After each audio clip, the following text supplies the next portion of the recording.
Good morning.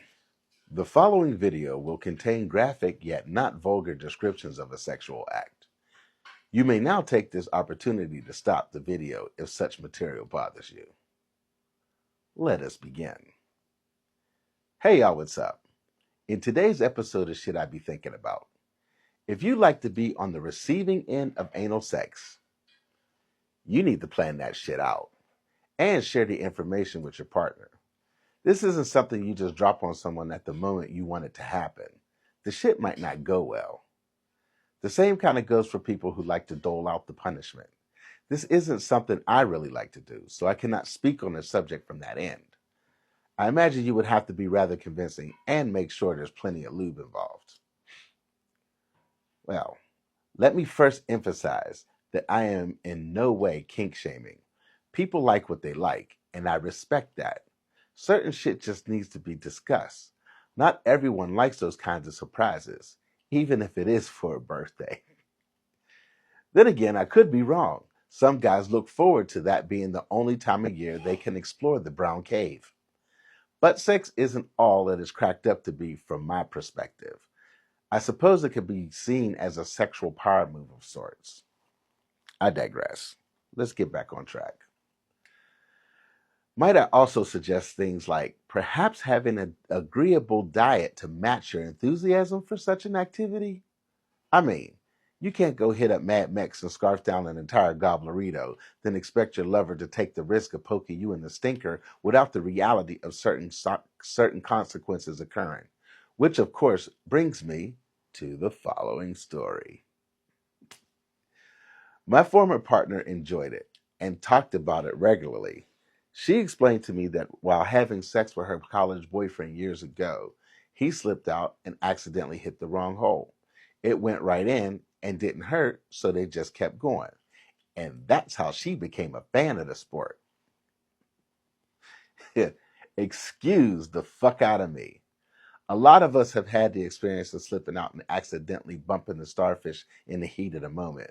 But you're not going to tell me that your pucker was loose enough for that thing to just slide in unexpectedly with no resistance and you just proceeded like it was normal. I worked in a trauma center for 5.5 years, and I would like to say, with all sincerity, from those of us who previously and presently work in emergency medicine, nothing goes in your butt by accident. You were prepared for that shit. We did it a few times. I was lukewarm and less than enthused about it. I was really just trying to be unselfish and accommodating. She wanted it, I gave it, we tried it. It was too many times for me anyway. In our final go round, it almost got messy. She had a heavy meal that night. I should have known better. We were in the middle of the act and suddenly had to stop because she felt her guts rumbling.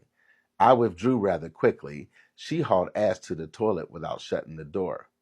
I heard the booming sound of her evacuation and caught the strong odor of everything she ate in the last 24 hours. At that moment, I felt like I was in a horse stable. After I gagged a few times, I got cleaned up and she wanted to finish in the traditional manner. Are you serious? Nonchalantly saying something to the effect of, you have to expect that will happen sometimes. I'm paraphrasing. Forgive me, it's been almost 6 years. There was no way I was going to finish after she just butt blasted the toilet and choked me with her excremental funk. Not to mention, I was softer than a melted candy bar. I'm going to say that the mood was definitely ruined. She used to talk in code a lot as well throughout our relationship. I think she was trying to get me excited about the idea so she could return the favor. Now, to that I say the nay no, my damie. I didn't really enjoy pitching. What the hell makes you think that I would ever consider catching? Pegging is not on my list of sexual fantasies. Now, I know it might sound exciting to some people, and if both parties are willing participants, it probably is. There are individuals who do like the idea of trying the shit they see in the videos online. Sidebar, she also liked to be fisted, but I didn't participate in that one. And to that, I will take the liberty to quote the words of a comedian I admire, Jim Jeffries, who said, "You can't smell porn." And that, my friends, is shit I be thinking about. Deuces.